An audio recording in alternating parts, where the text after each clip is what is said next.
Odată ce practici o anumită formă de meditație, de retragere a atenției în interior și ai un minim de stabilitate și control la minții, metodele astea de hipnoză sunt cel puțin ineficiente și nu acționează asupra unui practicant. Chestia asta cu crezutul, cu credința, etimologia cuvântului a crede e din latină și este în esență un act al inimii, credere.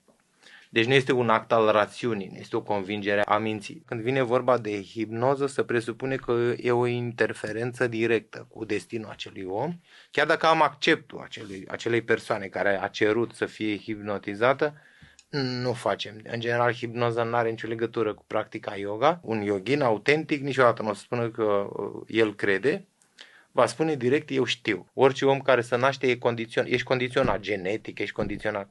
Aceste precondiționări pe care tu nu le controlezi și care îți anulează cumva liberul arbitru, determină desigur un traiect previzibil, cumva, la urma urmei, pe care îl poți numi destin.